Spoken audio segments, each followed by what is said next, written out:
friends, welcome to Neelavati Kitchen. Hello friends, welcome to Neelavathi kitchen. இன்றைக்கி நம்ம கிச்சனில் ஆப்பம் எப்படி ப்ரிப்பேர் பண்ண போகிறோம் அப்படிங்கிறத நம்ம பார்க்க போகிறோம். அதுக்கு மாவு எப்படி ப்ரிப்பேர் பண்ண போகிறோம், ஆப்பம் எப்படி செய்ய போகிறோம், அதுக்கப்புறமா கூடவே ஒரு சைடிஷ், இதெல்லாம் தான் நம்ம இந்த வீடியோவில் பார்க்க போகிறோம். நம்ம சேனலுக்கு இப்போ தான் ஃபஸ்ட் டைமாக வரீங்க அப்படின்னா சப்ஸ்கிரைப் பண்ணி வச்சுக்கோங்க, கூடவே பெல் ஐக்கானை கிளிக் பண்ணி வச்சுக்கோங்க. வாங்க வீடியோக்குள்ளே போகலாம். ஃபஸ்ட்டு நம்ம ஆப்பம் செய்கிறதுக்கு ரைஸ் ஊற வச்சிடலாம். இது எப்படி எடுத்துக்கிறீங்க அப்படின்னா, ஒரு 4 டம்ளர் இருக்கிற மாதிரி இட்லி ரைஸ் எடுத்துக்கோங்க. அதே அளவில் பச்சரிசி இருக்கு இல்லையா, அதில் ஒரு 4 டம்ளர் எடுத்துக்கோங்க. அது கூடவே 1 ஸ்பூனு வெந்தயம் எடுத்துக்கோங்க. 1 டம்ளர் இருக்கிற மாதிரி உளுந்து எடுத்துக்கோங்க. ஸோ இது எல்லாத்தையும் நல்லா வாஷ் பண்ணிவிட்டு மினிமம் 4 ஹவர்ஸ் இருக்கிற மாதிரி ஊற வச்சுக்கோங்க. ஓவர் நைட் ஊற வச்சாலும் கூட பிரச்சனை இல்லை. ஸோ நீங்கள் நல்லா ஊறினதுக்கு அப்புறமா நம்ம இதை ஆட்டிடலாம். அதுக்கு என்னெல்லாம் எடுத்துக்க போகிறோம் அப்படின்னா, 1 கப் இருக்கிற மாதிரி தேங்காய் பூ எடுத்துக்கோங்க. அது கூட சுடு சாதமோ அல்லது பழைய சாதமோ 1 கப் இருக்கிற மாதிரி எடுத்துக்கோங்க. சேம் ரைஸ் இவ்வளோ தான் நான் எடுத்திருக்கேன். பாருங்கள், ரைஸ் நல்லா ஊறிடுச்சு. இப்போ நம்ம கிரைண்டரில் போட்டு நல்லா ஆட்டி வச்சுக்கலாம். ஃபஸ்ட்டு எதை போடலாம் அப்படின்னு பார்த்தீங்கன்னா, ரைஸ் போட்டுருங்க. நான் சுடு சாதம் தான் எடுத்திருக்கேன். ஸோ அந்த சாதத்தை நான் போடுறேன். அது கூடவே நீங்கள் தேங்காய் பூ போட்டுருங்க. கண்டிப்பாக தேங்காய் பூ ஃபஸ்ட்டே போட்டுருங்க. இல்லைன்னா அது நையாது, உங்களுக்கு கஷ்டமாக இருக்கும். இல்லை அப்படின்னாலும் நீங்கள் மிக்சியில் அரைச்சி கூட நீங்கள் போட்டுக்கலாம். ஸோ இது நைஸாக அரைக்கணும். ஸோ அதுக்காக தான் நம்ம ஃபஸ்ட்டு போடுறோம். நீங்கள் ரைஸை போட்டுட்டு அதுக்கப்புறமா போட்டிங்கன்னா கண்டிப்பாக திக்கலாக இருக்கும். ஸோ ஃபஸ்ட்டே தேங்காய் பூவையும் ரைஸையும் சேர்த்துருங்க. இது நல்லா ஆட்டட்டும். ஒரு 1/4 மணி நேரம் ஆட்டினதுக்கு அப்புறமா நீங்கள் ரைஸை சேர்த்துக்கலாம். கொஞ்சம் கொஞ்சமாக தண்ணி சேர்த்துட்டு தேங்காய் துருவலையும் சாப்பாடையும் நல்லா அரைச்சிக்கோங்க. நல்லா நைஸாக இருக்கணும். கொஞ்சம் டைம் எடுத்துக்கிட்டாலும் பரவாயில்ல, கொஞ்சம் நல்லா நைஸாக அரைச்சிருங்க. பாருங்கள், இந்த பதத்தில் இருக்கிற மாதிரி நல்லா அரைச்சிக்கோங்க. ஸோ இப்போ நம்ம அலசி வச்சுருக்க ரைஸை எல்லாத்தையும் எடுத்து இது கூட கொஞ்சம் கொஞ்சமாக சேர்த்து நல்லா நைஸாக ஆட்டிக்கலாம். நம்ம ரைஸை சேர்த்ததுலேருந்து 1/2 ஹவர்லேருந்து 1 ஹவருக்குள்ளே நல்லா நைஸாக ஆட்டிரும். ஸோ அதுக்கு இடையில நீங்கள் மேலாப்பில் இருக்கிறதெல்லாம் நல்லா கிளறி விட்டுக்கோங்க.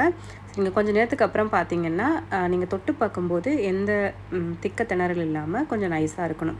ஸோ இது மாதிரி இருந்தால் கூட இன்னும் கொஞ்சம் நேரம் நீங்கள் அரைச்சிக்கலாம். ஸோ அதெல்லாம் அரைச்சிட்டு நல்லா நைஸ் ஆனதுக்கப்புறமா நம்ம எடுத்து வைக்கலாம். ஸோ நான் இன்னும் கொஞ்சம் நேரம் ஓட விடுறேன். இப்போ பாருங்கள், ஓரளவுக்கு நல்லாவே நைஸ் ஆட்டிருச்சு. ஸோ நீங்கள் இப்போ கை வச்சு பார்த்தீங்கன்னா இன்னும் கொஞ்சம் நல்லா ஆட்டின மாதிரி நமக்கு தெரியுது பாருங்கள். ஸோ இந்த மாதிரி ஸ்டேஜில் நம்ம எடுத்துடலாம். நீங்கள் இட்லிக்கோ தோசைக்கோ மாவு இது பண்ணுற மாதிரி திக்காக வைக்கக்கூடாது. நல்லா தண்ணியாகவே வச்சுக்கோங்க. அப்படி நீங்கள் திக்காக வச்சுருந்தீங்கன்னா கூட அந்த ஆப்பம் செய்யும்போது நீங்கள் தண்ணி கலந்துக்கிற மாதிரி இருக்கும். ஸோ இந்த மாதிரி பதத்தில் நான் ஃபுல்லாகவே தண்ணி எல்லாமே கலந்து நல்லா நீட்டாக ஆட்டி வச்சுருக்கேன். நான் அதுக்கப்புறம் தண்ணி எதுவும் மிக்ஸ் பண்ண வேண்டிய அவசியம் இல்லை. அப்படி தேவைப்பட்டால் நம்ம மிக்ஸ் பண்ணிக்கலாம். ஸோ ஒன்றும் பிரச்சனை இல்லை. இப்போ இந்த எல்லா மாவையும் எடுத்தாச்சு.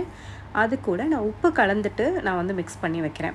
உங்களுக்கு சீக்கிரமாகவே புளிச்சிரும் அப்படின்னா நீங்கள் உப்பு கூட கலந்துக்க வேண்டிய அவசியம் இல்லை. நீங்கள் ஆப்பம் ஊற்றும் போது நீங்கள் சால்ட்டு சேர்த்துக்கலாம்.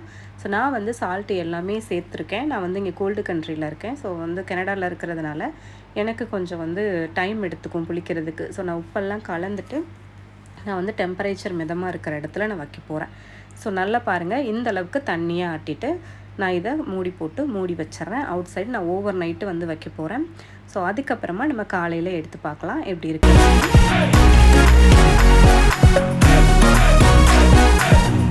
மாவு பாருங்கள், நம்ம வச்சதை விட சூப்பராகவே பொங்கியிருக்கு. ஆப்பம் செய்கிறதுக்கு செம்ம கன்சிஸ்டன்சியில் நமக்கு ரெடி ஆகிடுச்சு. நம்ம வைக்கும்போது தண்ணியாக தான் இருந்துச்சு மாவு. இப்போ ரொம்பவே திக்காயிருக்கு. நம்ம ஆப்பம் செய்யல நம்ம எவ்வளோ வேணால் வாட்டர் ஆட் பண்ணிக்கலாம். ஸோ ஒன்றும் பிரச்சனை இல்லை.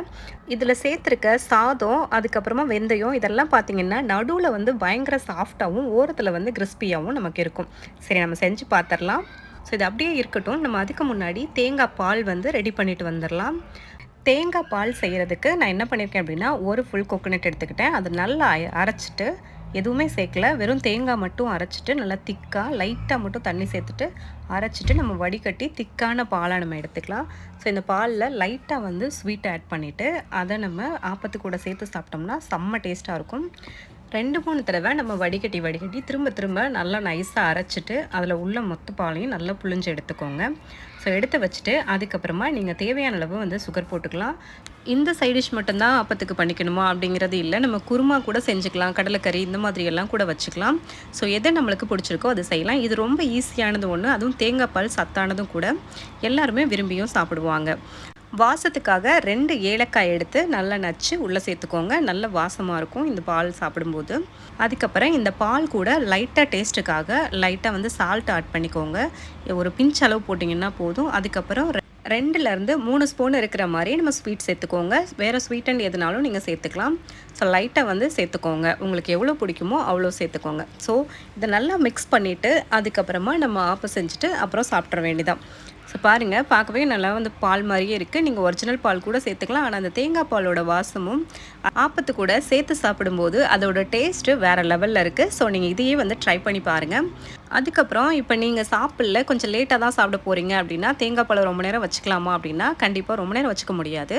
அது சீக்கிரமாகவே கெட்டு போயிடும். ஸோ அப்போ என்ன பண்ணுறீங்க அப்படின்னா லைட்டாக வார்ம் பண்ணிவிட்டு அதுக்கப்புறமா வச்சுக்கோங்க. ரொம்ப நேரம் வேணாலும் அப்படியே இருக்கும். இப்போ நம்ம ஆப்பம் செஞ்சிடலாம். அதுக்கான பாத்திரத்தை எடுத்து வச்சுட்டு நல்லா சூடானதுக்கு அப்புறமா நீங்கள் ஒரு குழிக்கரண்டி எடுத்துட்டு ஊற்றிட்டு நல்லா வந்து சுற்றி விட்டுக்கோங்க. ஒரு டைம் சுற்றினா போதும், மேலே மேலே சுற்றிடாதீங்க. ஒரே ஒரு டைம் அப்படியே சாய்ச்சி சுற்றிட்டு வந்தீங்கன்னா ஃபுல்லாக வந்து கவர் ஆயிரும். அதுக்கப்புறமா மூடி போட்டு வச்சுருங்க. ஒரு 2-3 நிமிஷத்துலேயே வந்து ஃபுல்லாக வந்து ஹீட் வச்சுருந்தீங்கன்னா சீக்கிரமாகவே ரெடி ஆயிரும் உங்களுக்கு. இல்லைன்னா மினிமம் 5 மினிட்ஸ் அதுக்குள்ளேயே உங்களுக்கு ரெடி ஆகிடும். ஸோ பார்த்தீங்கன்னா இந்த கார்னர் எல்லாமே செம்ம சூப்பராக கிறிஸ்பியாக இருக்கும். நடுவில் அவ்வளோ சாஃப்டாக இருக்கும். உங்களுக்கு சாப்பிட்றதுக்கு ரொம்ப ரொம்ப டேஸ்ட்டாகவும் இருக்கும். ஸோ இதை எடுத்துகிட்டு நம்ம அந்த தேங்காய் பாலை ஊற்றி அப்படியே ட்ரை பண்ணிட வேண்டியதான். சாப்பிட்டு பாருங்கள், ரொம்ப ரொம்ப சூப்பராக இருக்கும். ரொம்ப ரொம்ப ஈஸி இது செய்கிறது.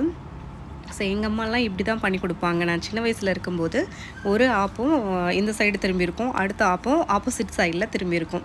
ஸோ அது வந்து இந்த மாதிரி தான் ஒரு செட்டுன்னு சொல்லுவாங்க, ஆப்ப செட்டு அப்படின்னு சொல்லுவாங்க. ஸோ ஒவ்வொருத்தருக்கா இந்த மாதிரி 2 எடுத்து கொடுப்பாங்க. டக்கு டக்குன்னு சாப்பிட்ருவாங்க. வீட்டில் 5-6 பேர்லாம் இருக்கிறாங்கன்னா சீக்கிரமாக சாப்பிட்ருவாங்க இல்லையா? ஸோ அதுக்காக இந்த மாதிரி செட்டாக செஞ்சு வச்சுருவாங்க.